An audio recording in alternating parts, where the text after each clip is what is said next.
जय सियाराम कृष्ण वंदे जगत गुरु। भजन भागीरथी क्या विरल परवाह में आप सर्वात्मीय बंधुओं का हार्दिक स्वागत है, अभिनंदन है। सदा की भांति आज की नित्य सत्संग का प्रसंग है पंचदशी। श्री विद्यारण्य स्वामी विरचित एक पंचदशी वेदांत का अद्भुत ग्रंथ है, जिनकी हिंदी टीका पंडित मिहिर चंद्र जी ने की ही और प्रकाशक खेमराज श्री कृष्णदास प्रकाशन बम्बई जो ग्रंथ हमारे पास है, उसके आधार पर आज हम पंचदशी का पाठ प्रारंभ कर रहे हैं, जो इस फाल्गुन मास में उस ब्रह्मानंद की अलमस्त मस्ती, उस आनंद, उस ज्ञान में हृदय आह्लादित करने जा रहे हैं। रहम हरिओ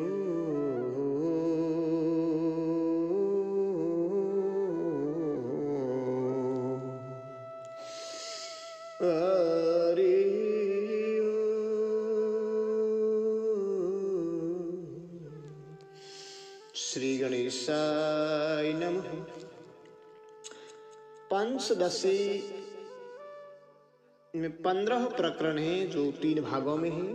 पहला विवेक प्रकरण है, जो उनके 5 अलग अलग भाग हैं, और दूसरा दीप प्रकरण है, जिनके भी 5 भाग हैं, और तीसरा ब्रह्मानंद प्रकरण है, जिसके भी 5 भाग। तो आज हम आपके समक्ष तत्व विवेक प्रकरण भाग 1 शुभारंभ करने जा रहे हैं, जिनका पहला श्लोक है।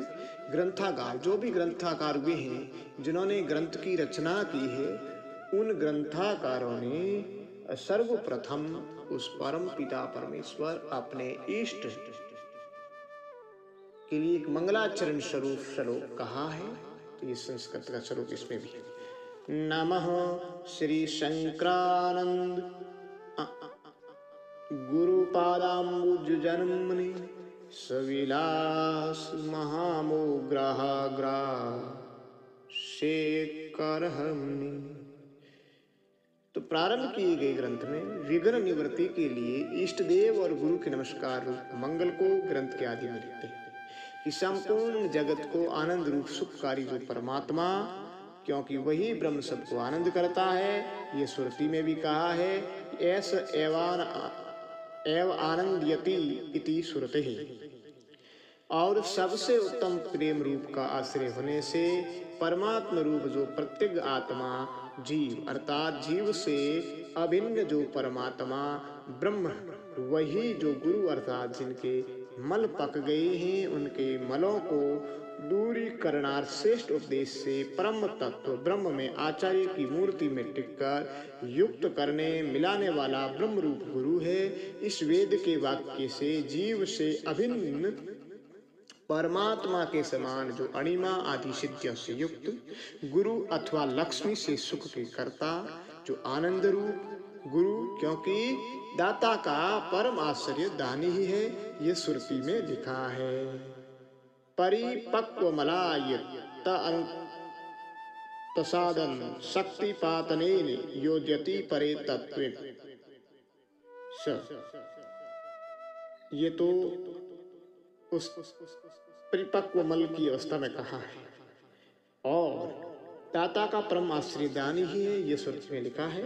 रातेर दातु प्रायणम, ऐसे पूर्वोक्त गुरु के उन कमल रूपी चरणार बिंदों को हम प्रणाम करते हैं, जो पृथ्वी आदि कार्यों के समूह से युक्त महामोह रूप ग्रह अर्थात अविद्या रूप मूल अज्ञान रूप में जो अपने वश में आए को मकर के समान दुख का दाता जो संसार उस ग्रह के ग्रास करता है।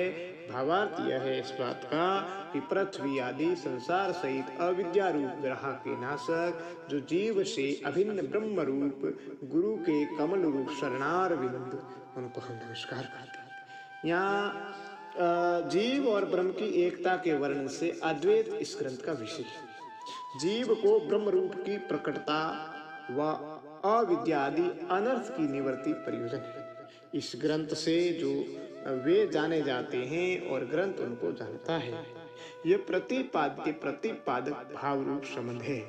अद्वैत का अभिलाषी मुमुक्षु इस ग्रंथ का अधिकारी है और ये सारों विषय प्रयोजन संबंध अधिकारी जो ग्रंथ की आदि में होते हैं इस श्लोक से सूचित किए।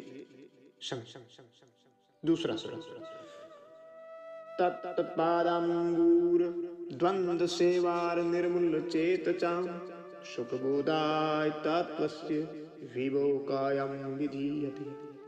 अब अवंत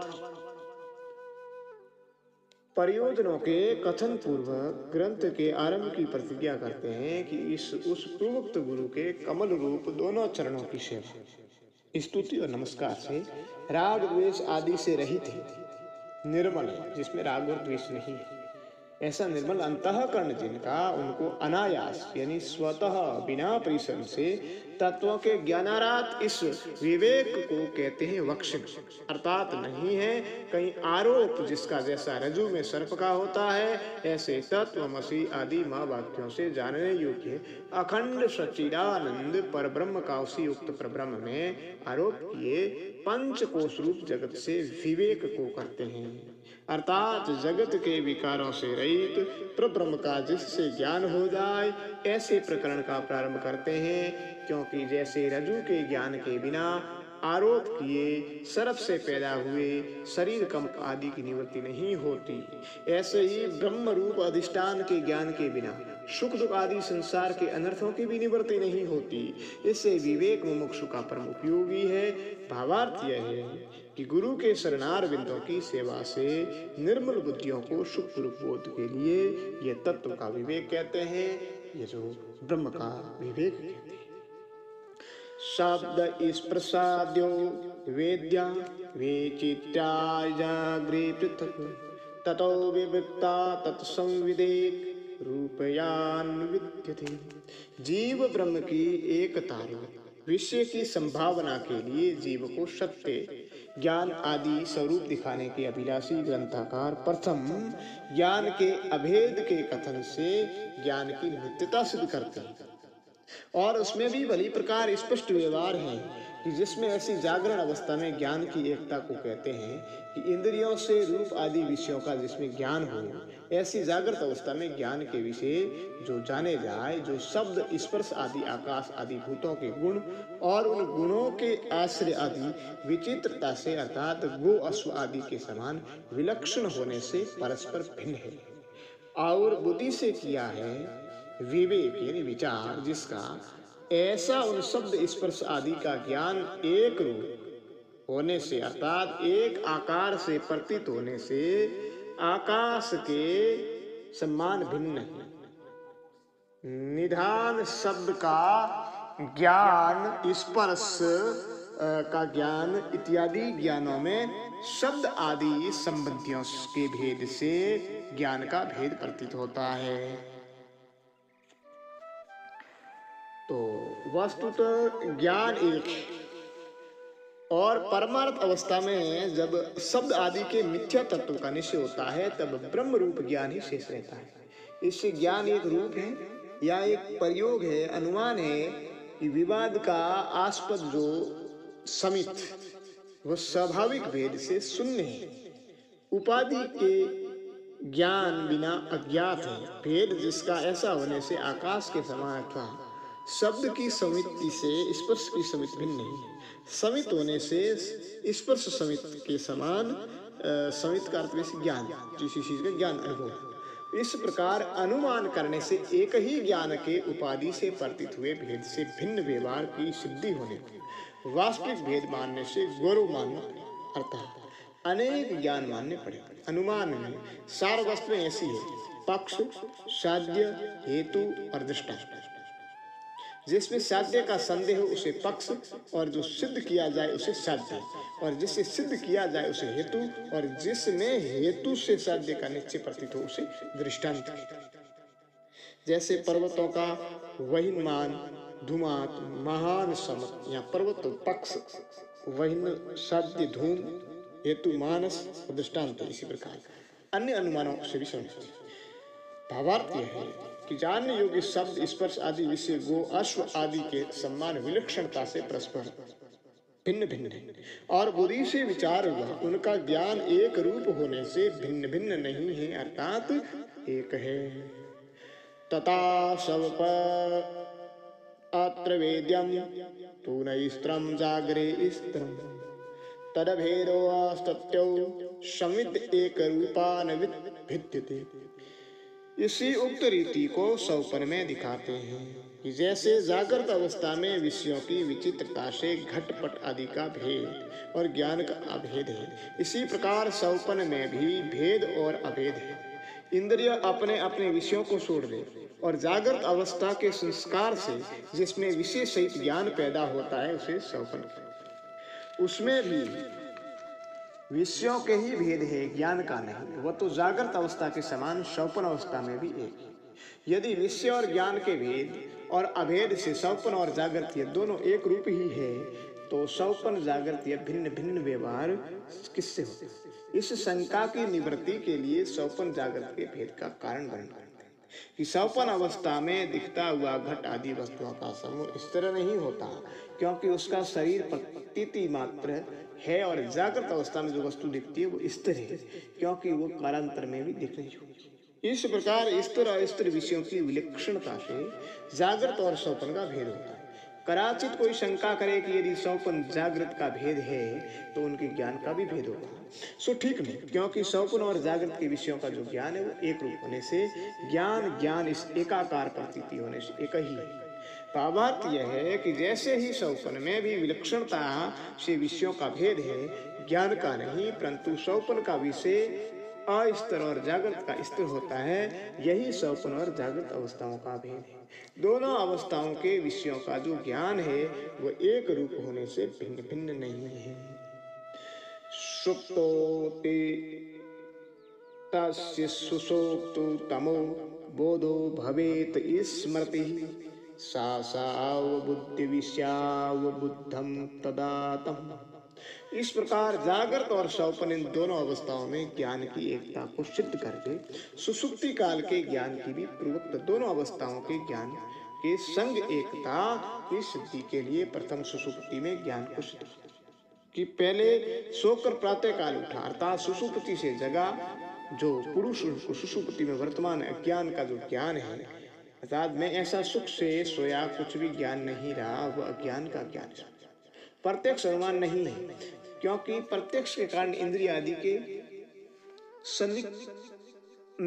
निकर्ष यानी संबंध का व्याप्ति ज्ञान हेतु आदि का उस समय अभाव है। स्मरण उसी पदार्थ का हुआ करता है जिसका प्रथम ज्ञान हो सका। यह व्याप्ति नियम जगत में देखी है, इससे यह सुषुप्ति समय का ज्ञान सुषुप्ति में जाना था, यह मानना पड़ेगा।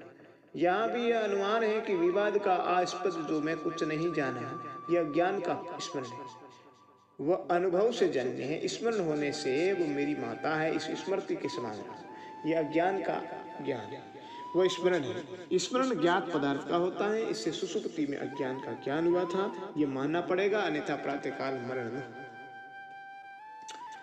सबोधो विश्यादिभनो न बोधातो स्वपन बोधवत एवं विस्तान त्र्यपेक संवित द्वैनान्तर्य माश शब्दयुग कल्पेषु गतागम्य स्मृतिदा नोदेति नास्ति मेत्को संविदेशा स्वं प्रभा। उस अज्ञान के ज्ञान रूप अनुभव को अपना विषय, जो अज्ञान उससे भेद और इतर ज्ञान से अभेद का वर्णन कि वह बोध अर्थात सुषुप्ति काल के अज्ञान का अनुभव अपने विषय अज्ञान से भिन्न है। बोध से इस प्रकार अभिन्न है जैसे स्वप्न काल का ज्ञान जागृत के ज्ञान से भिन्न है। यहाँ यह अनुमान समझना कि सुषुप्ति काल के अज्ञान का ज्ञान विषय से भिन्न है। बोध होने से घट के बोध के तुल्य, और वह सुषुप्ति काल के अज्ञान का ज्ञान अन्य ज्ञान से भिन्न नहीं।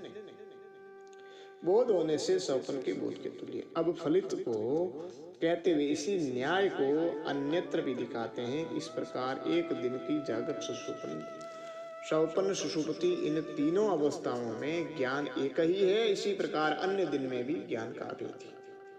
जैसे एक दिन की तीनों अवस्थाओं में ज्ञान का अभेद है, इसी प्रकार अन्य दिनों में भी अनेक प्रकार से बीते हैं, और आने वाले दिन और चैत्र माह चैत्र आदि मास और प्रभव आदि वर्षों कृत आदि युग और ब्रह्मा आदि कल्पों में ज्ञान का अभेद है। अब ज्ञान के अभेद की सिद्धि का फल कहते हैं कि जिससे समित एक है, इससे न उदय होती, न उत्पन्न होती, न अस्त होती, न नष्ट होती, क्योंकि विनाश साक्षी उत्पत्ति और नाश नहीं। अपने उत्पत्ति विनाश को वही समित आप नहीं जान सकते, दूसरी कोई समित है नहीं। इससे समित नित्य और एक ही है। कदाचित कोई शंका करे कि अन्य तो समित है नहीं, तो ग्राहक जो है ज्ञाता के अभाव से इस समित का भी ज्ञान भान न होगा, तो वो जगत अंधा हो जाएगा। सो ठीक नहीं, क्योंकि इस समित का स्वयं प्रकाश रूप है। या यह अनुमान है कि समित स्वयं प्रकाश रूप है। किसी अन्य से जानने के अयोग्य होकर अपरोक्ष होने से इस अनुमान में घट रूप व्यतिरेक दृष्टांत है। जैसे घट स्वयं प्रकाश रूप नहीं है, अन्य से जानने के अयोग्य होकर प्रत्यक्ष का विषय भी नहीं है, किंतु इंद्रियों से जानना ही प्रत्यक्ष का विषय है। कदाचित कोई शंका करे कि उक्त अनुमान में अविदित्य सती अपरोक्षत्वात्, जानने के अयोग्य होकर प्रत्यक्ष होने से विशेषण जानने के अयोग्य होकर की असिद्धि है, अर्थात समित जानने योग्य है, सो ठीक नहीं। क्योंकि समित ही समित हो जानेगी तो वही कर्म और वही कर्ता मानने में विरोध होगा, अर्थात कर्ता और कर्म भिन्न भिन्न एक नहीं। समित के जानने वाली अन्य समित मानोगे तो अवस्था दोष होगा, क्योंकि उस दूसरी समित के ज्ञानार्थ तीसरी और तीसरी के ज्ञानार्थ चौथी मानने के लिए इस प्रकार कहीं भी स्थिति न होगी। इससे सौ प्रकाश रूप से भासमान समित सबकी प्रकाश, इससे जगत की अंधता का प्रसंग रूप दोष नहीं है। भावार्थ यह है कि वह सुषुप्ति काल के अज्ञान का बोध विशेष और सौपन काल के बोध के तुल्य बोध से भिन्न नहीं है। इसी प्रकार जागृत, सौपन, सुषुप्ति रूप तीनों अवस्थाओं में और उसी प्रकार अन्य दिन, मास, वर्ष, युग, कल्प जो अनेक प्रकार से बीते और आगामी है, उनमें समित एक ही है। न ये उदय होती है न अस्त, किंतु ये समित एक स्वयं प्रकाश रूप है, अर्थात इसको किसी के प्रकाश की अपेक्षा नहीं है। एयम् आत्मा परमानंद पर प्रेमास्पदं यतः मान भुवं हि भूया समिति प्रेमात्मनीक्षते। इस प्रकार समित नित्य और स्वप्रकाश रूप रही, इससे क्या सिद्ध हुआ? इस शंका के निवारण कहते हैं कि यह समित आत्मा ही है, या यह अनुमान है कि यह समित आत्मा होने योग्य है। नित्य होकर स्वप्रकाश होने से घट के समान, जैसे घट जिससे नित्य होकर स्वप्रकाश नहीं है, इससे आत्म रूप नहीं। इस अनुमान से आत्मा को नित्य और समित रूप की सिद्धि से सत्य की भी सिद्धि, क्योंकि नित्य से भिन्न सत्य नहीं है। और वाचस्पति मिश्र ने भी यही कहा है कि सत्य तव रूप नित्य तव जिसमें हो उसे नित्य सत्य कहते हैं। अब आत्मा को आनंद रूप सिद्ध करते हैं। ये आत्मा परमानंद है, अर्थात परम यानी सर्वोत्तम आनंद रूप है। निदान आत्मा से अधिक अन्य कोई सुख नहीं, क्योंकि जिससे आत्मा उपाधि से रहित सबसे अधिक प्रेम स्नेह का विषय है, उससे यहाँ यह अनुमान है कि आत्मा परमानंद रूप है। उत्तम स्नेह का आस्पद होने से उत्तम स्नेह का आस्पद वह नहीं हो सकता जो परमानंद रूप नहीं। जैसे घट जिससे आत्मा पर प्रेम का आस्पद नहीं है, यह नहीं कह सकते। इससे परमानंद रूप नहीं, यह भी नहीं कह सकते।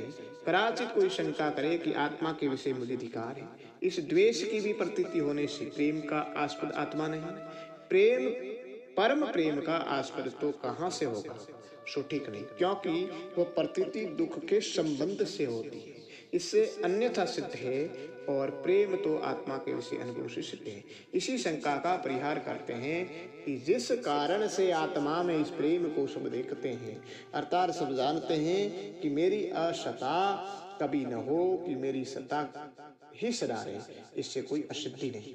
भावार्थ यह है कि यह समित आत्मा रूप है और परम प्रेम का आस्पद होने से यह आत्मा परमानंद रूप है, क्योंकि मेरी असत्ता कभी न हो किंतु मैं सदैव रहूं। इस प्रेम को आत्मा के विषय समझते तत्प्रेमात्मार्थम अन्यत्र नवम अन्यार्थ आत्मनि अतः परमं ते परमानंद तात्मनः। पक्ष में हेतु के अभाव रूप स्वरूपा सिद्धि रूप दोष तो मत हो, पर प्रेम की उत्तमता में मान का अभाव है, इससे हेतु में विशेषण की असिद्धि रूप दोष है। इस शंका की निवृत्ति के लिए कहते हैं कि अपने से भिन्न पुत्र आदि में जो प्रेम है वह आत्मा के लिए है, क्योंकि वे सब आत्मा के ही से, अर्थात अपनी प्रीति के लिए ही पुत्र आदि प्यारे हैं। पुत्र आदि में प्रेम स्वाभाविक नहीं। इस प्रकार आत्मा के विषय जो विद्यमान प्रेम है वह अन्य के लिए, अर्थात आत्मा किसी अन्य का शेष नहीं, किंतु आत्मा के प्रेम का निमित्त आत्मा में रहने वाला आत्मस्वरूप धर्म ही हेतु है। इससे उपाधि से रहित होने से आत्मा में जो प्रेम है परम है, वो इससे सबसे उत्तम प्रेम का आश्रय होने से आत्मा परमानंद स्वरूप अर्थात सर्वोत्तम सुख रूप है, ये सिद्ध होता है। भाव अर्थ यह है कि जैसे पुत्र आदि में जो प्रेम है वह आत्मा के लिए है, और ऐसे ही आत्मा में प्रेम अन्य के लिए नहीं है। इससे आत्मा में प्रेम उत्तम है, इससे आत्मा परमानंद है।